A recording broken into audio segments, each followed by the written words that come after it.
Olá, bom dia. Meu nome é Jason Galas. Eu trabalho no Instituto de Altos Estudos da Paraíba e no Complexity Science Center em Surfside.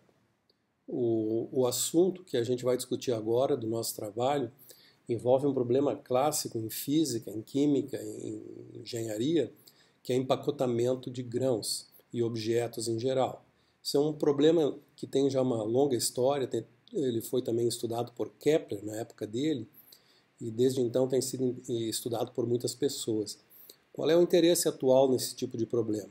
Esse problema é muito interessante porque ele aparece em problemas industriais, principalmente, hoje em dia, que envolvem empacotamento de alimentos, medicamentos e em aplicações mais sofisticadas, como o desenvolvimento de novos materiais, por exemplo, cerâmicas com propriedades bem específicas, de ultra durabilidade e dureza, que precisam de pós, compactação de pós e nanopós. E além do desafio teórico que é investigar as propriedades dessas pilhas. Bom, o que a gente fez? A gente utilizou um algoritmo chamado de Busterly-Vichary, que é bem conhecido na literatura. Ele chamado de deposição balística. O que a gente faz, deposita as partículas uma a uma num depósito, vai formando uma pilha de partículas. E a característica é a seguinte: as partículas rolam uma em cima das outras até atingir um mínimo de energia quando elas ficam coladas. Então, o que a gente faz dessa maneira? A gente consegue construir pilhas estaticamente, sem poder estudar a dinâmica da formação da pilha, mas as propriedades estáticas da pilha. O que nós fizemos foi estudar em canais a configuração final do empacotamento quando ele é feito em canais estreitos, tendo condições laterais ou paredes rígidas ou condições de contorno periódicas.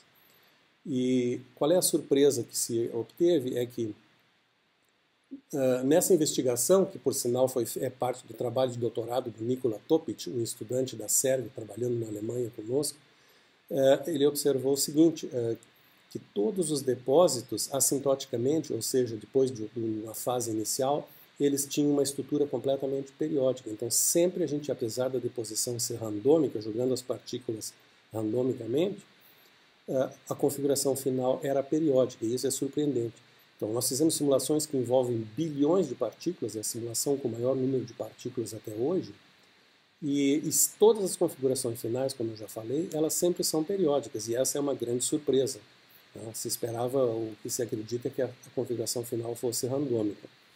Bom, o problema então agora é verificar se a gente consegue fazer uma reprodução experimental de alguma maneira desse fato, ou restringindo um pouco o número de partículas e as condições, se consegue obter esses mesmos resultados usando métodos de simulação que envolvam forças de atrito e que deem liberdade dinâmica para as partículas, como em caso de dinâmica molecular.